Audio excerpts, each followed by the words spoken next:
Today I want to share with you 4 tips to help you plan your garden. First tip is to start with some goals. So before I ever think about what I'm going to grow or where I want to grow it, I like to start out with 2 or 3 goals for my garden this season.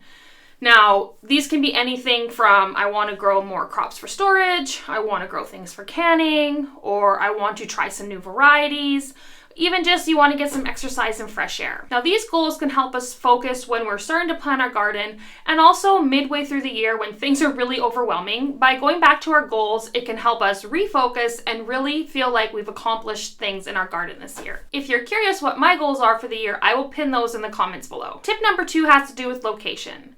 Yes, we want a nice sunny location, south facing, well drained, all that. But for most of us, we have to grow where we are. So what you can do is look at the area that you have to grow in, and then look at your shady areas and plan to have things like lettuce and crops like spinach that grow in shady areas. If you have poor draining soil or like a low spot, think about you can put a raised bed in there. Really try to focus on utilizing the area that you have instead of stressing about how you don't have full sun and all that kind of thing. There's a lot of stuff you can grow. My third tip is about the size of your garden.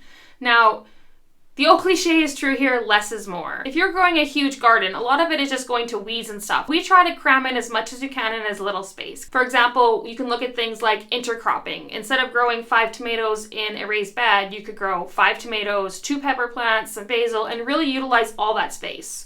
Instead of growing weeds, you can grow edible food. The other thing you can look at is vertical space, growing upwards, because that is a really underutilized thing and it can grow you 2 to 3 times as much food in the same space. And then thirdly, you can also look at succession planting, and that's planting a quick spring crop in the spring and then taking that out and putting in your summer crop. This way you can get 2 different harvests from the same area. And lastly, my 4th and final tip has to do with what to grow.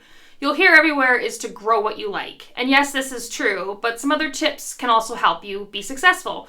For example, you need to grow what is good for your area, varieties.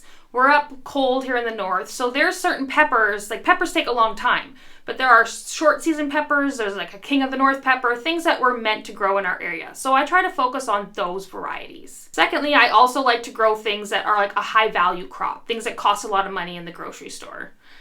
Pretty much everything now, but sidebar. Things like ground cherries. A little pint of ground cherries is pretty expensive in the store, but 1 or 2 ground cherry plants will produce an abundance. And then thirdly, I like to grow things that I can't buy in the grocery store. For example, cucamelons last year we grew, and it was a really neat little novelty thing we've never had before. So that can make the experience a lot more fun and rewarding as well. So once I've gone over these kind of things in my mind, then I can go on to really narrow down and list exactly what I want to grow, when I'm going to need to start that, and I'll be sure to video that so you guys can follow along. And I'd love to see your guys' garden goals for the year, so leave those in the comments down below too. Thank you so much for watching, and we'll see you next time. Bye.